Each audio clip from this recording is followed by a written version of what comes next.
नमस्कार, मैं शबीना खान। आप देख रहे हैं खबर असबाबे हिंदुस्तान की। उत्तर प्रदेश प्रयागराज के वरिष्ठ कांग्रेसी नेता रावेंद्र प्रकाश रवि आज हमारे साथ हैं, जिनका पूरा परिवार बरसों से कांग्रेस में रहकर कार्य करता आया है।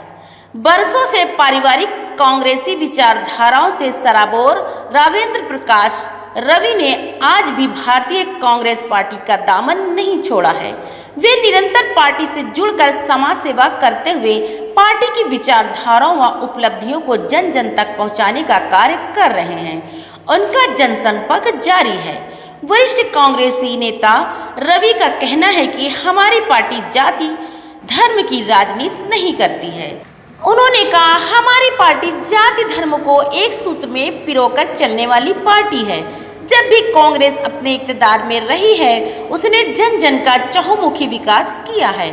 रावेंद्र प्रकाश ने शहर पश्चिमी की जनता से ये वादा किया है कि यदि पार्टी के हाईकमानों द्वारा मुझे टिकट मिला तो मैं शहर पश्चिमी के चप्पे चप्पे का विकास करूंगा और हर एक वर्ग के लोगों की जो भी समस्याएं होंगी उन्हें सर्वप्रथम निदान करने का काम करूंगा। यहाँ तक कि अपनी वेतन का 70% गरीब कन्याओं की शादियों व गरीब बच्चों पर खर्च करूंगा। उन्होंने कहा, जो भी फंड होगा केवल विकास में ही खर्च होगा। पूर्व प्रत्याशी विधानसभा कांग्रेस के रवि ने कोरोना वैश्विक महामारी से आज तक लोगों को मास्क वितरण कर जनता को जागरूक करने का काम किया है। कहा कि दूरी बनाए रखें और इस महामारी से बचें। उन्होंने किसी पद पर न रहते हुए भी शहर पश्चिमी के क्षेत्र में निःशुल्क नेत्र परीक्षण कराकर लोगों को एक अच्छा संदेश दिया है। आइए जानते हैं क्या कहा रवि प्रकाश जी ने।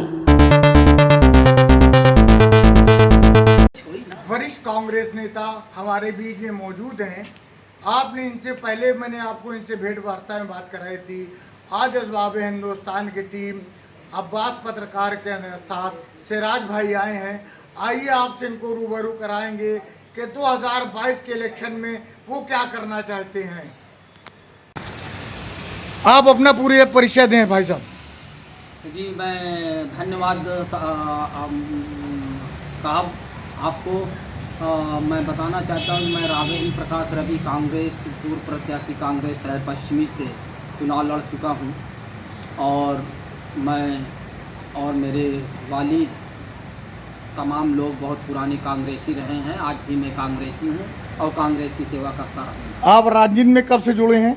राजनीति में मैं जब से होश संभाला हूँ, उससे पहले मेरे माँ बाप राजनीति में रहे हैं और तमाम नेहरू जी के ख़ानदान के विषय में, तमाम इंदिरा जी के विषय में सब तमाम लोग बताते रहे। ये प्रेरणा थी कि हम भी कभी राजनीति करेंगे तो कांग्रेस की ही सेवा करेंगे। तो आप ये बताइए, इस वक्त 2022 में इलेक्शन होने जा रहा है, आपको अगर कांग्रेस पार्टी टिकट देती है, अगर आप चुनाव जीतते हैं तो आप अपनी जनता के लिए क्या करना चाहते हैं? बिल्कुल सही आपका पूछना है। दरअसल आज जो इस तरीके से राजनीति है, एक धर्म के हिसाब से लोग काम करते हैं, एक राजनीति के हिसाब से काम करते हैं। तो राजनीति के हिसाब से इस समय तो जो देखा जाए, आज आप देख रहे हैं पूरे प्रदेश में अगर धर्म के हिसाब से अगर राजनीति हो, अगर प्रदेश सरकार की, ये तो बिल्कुल नहीं हो रही है।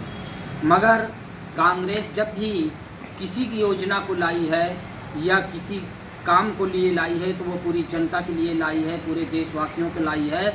और एक एक जनता, वो किसी भी जात का हो, धर्म का हो, मजहब का हो, कांग्रेस के हमारे वरिष्ठ नेता या हमारे जितने भी लोग रहे हैं शीर्ष के, वो देश की एक एक जनता को अपने घर की जनता समझती है और अपने बेटे जैसे लोगों को व्यवहार करती है। यदि अगर मुझे टिकट मिला 2022 में तो मैं कांग्रेस की सेवा उसी प्रकार से, जनता की सेवा मैं उसी प्रकार से करूंगा। मेरे क्षेत्र का एक एक वोटर मेरा, मैं उनका ऋणी हूँगा। तो मैं अपनी, यहाँ तक कि मैं अपने वेतन का 70% गरीब विधवाओं के बच्चे और लड़कियों की कन्याओं की शादी में ज़रूर खर्च करूँगा। ये अभी से मेरा वादा है।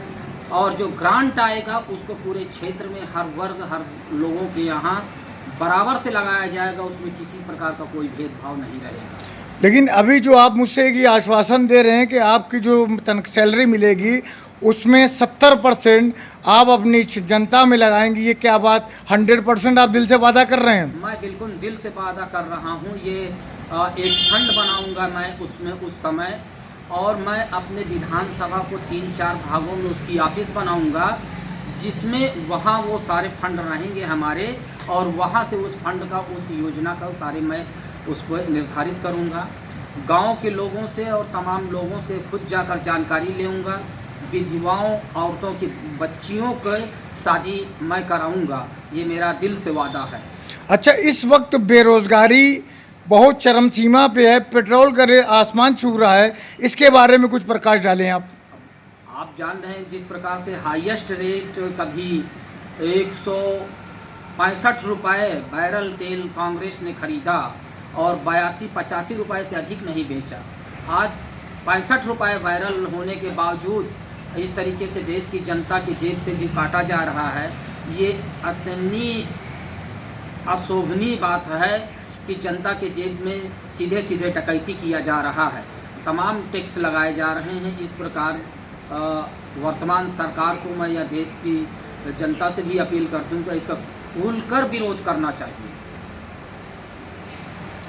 तो ये बताइए, जो अब अगर 2022 में इलेक्शन होता है, आपकी सरकार बनती है, तो क्या गरीबों का क्या ध्यान दिया जाएगा? गरीबों को, जो बेरोजगार हैं, उनके लिए मैं आपको पिछली भी बात बता दूं कि मनमोहन सिंह के समय देश की मद्दी स्थिति, पूरी दुनिया में एक मद्दी का दौर चल रहा था, और उस मद्दी के दौर में अमेरिका, रूस, जापान, जर्मनी, तमाम विदेशों में 70% लोगों को रखा गया, 30% लोगों की कटौती की गई, पेंशनरों की पेंशन कम कर दी गई, नौकरी में छटनी की गई।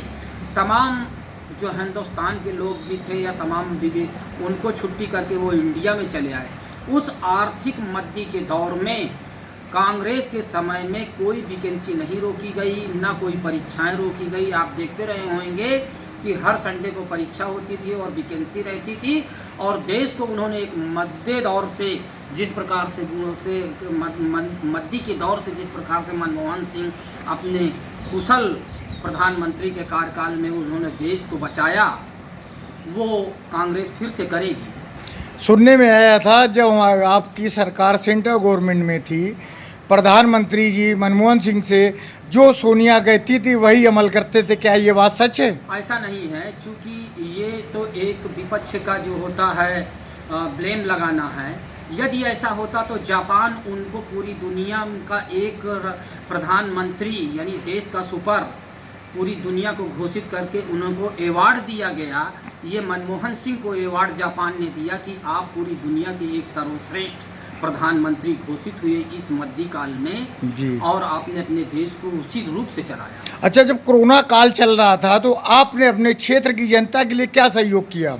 हमने अपनी क्षेत्र की जनता के लिए सबसे पहले ये कहा कि आप लोग सोशल डिस्टेंसिंग का पालन करिए। मैंने मास्क वितरण किया, लोगों को जा करके सलाह दिया, और एक सभी लोगों से ये अपील किया कि आप दूरी बना के रखिए। दरअसल अब इसमें हम अगर आगे बोलें तो अब ये कहा जाएगा कि देश के अंदर जिस प्रकार से कोरोना आया, ये कोरोना बीमारी ठीक है देश के अंदर आया, मैं ज़रूर इस बात को कहूँगा, उसमें मुझे कोई गुरूर नहीं है, गुरेज नहीं है। मैं आपको बता दूं कि उससे पहले भी देश के अंदर 56 में और तमाम पहले उससे देश के अंदर बीमारियां आई, महामारी के दौर से देश गुजरा जी। उस समय हमारे देश के लोग या गांव के लोग जब बीमारियां आई, हैजा आया, तमाम चीज़ आई, गांव लोग साफ होने लगे, तो गांव के लोगों से दूरी बनाई गई और उस गांव से लोग दूसरे गांव के लोगों ने संपर्क काटा।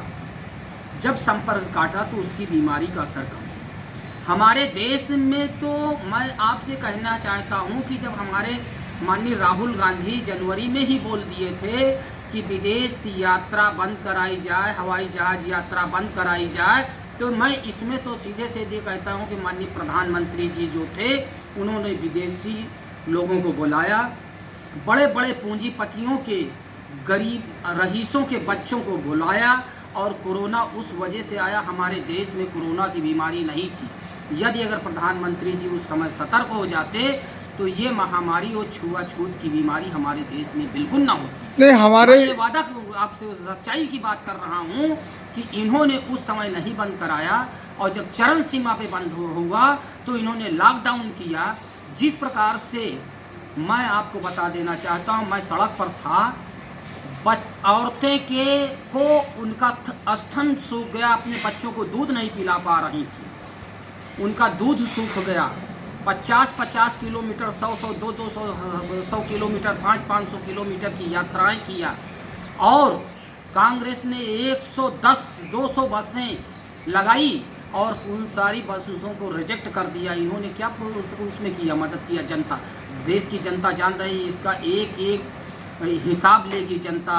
जिस प्रकार से इन्होंने लॉकडाउन किया है बिना पहले घोषित किए, नोटबंदी हुआ, रात में इन्होंने लॉकडाउन किया, रात में इनकी हर योजना रात में 12 बजे शुरू हो जाती है। नहीं, हमारी यूपी सरकार इस वक्त देखिए फ्री ऑफ कॉस्ट वैक्सीनेशन लगवा रही है और सबको जागरूक कर रही है। कोरोना जैसी महामारी से हर इंसान को बचा रही है। इसके बारे में क्या कहेंगे आप? देखिए, अब ये तो इनकी मजबूरी है। जितना ये आंकड़ा बता रहे हैं कि लगाया जा रहा है, ये संभव नहीं, लग नहीं रहा है। हाँ, ये है कि कुछ स्थितियां में सुधार हुई है। जितना ये विज्ञापन कर रहे हैं, जितना ये कर रहे हैं, ये पूरी सच्चाई नहीं है। नहीं, इस वक्त की सरकार जो यूपी की है, हाँ। उन्होंने देखिए लॉकडाउन लगाने के बाद गरीब जनताओं को फ्री ऑफ कॉस्ट गल्ला बांट रही है। ऐसा तो नहीं लगता कि यूपी सरकार कुछ नहीं कर रही? कर तो रही है कुछ ना कुछ। ये जो है यूपी सरकार गल्ला बांट रही है, ये कब तक बांट रही है भाई? जब तक इलेक्शन है उसी टाइम तक बांटेंगे। जिस दिन इलेक्शन खत्म हो जाएगा, देखिएगा कि एक दाना गरीबों को फ्री ऑफ कॉस्ट नहीं मिलेगा। अपना नाम बताएं। मेरा नाम रावेंद्र प्रकाश रवि, पूर्व प्रत्याशी, शहर पश्चिमी विधानसभा कांग्रेस। Thank you. आप देख रहे हैं खबर प्रयागराज से असबाबे हिंदुस्तान की।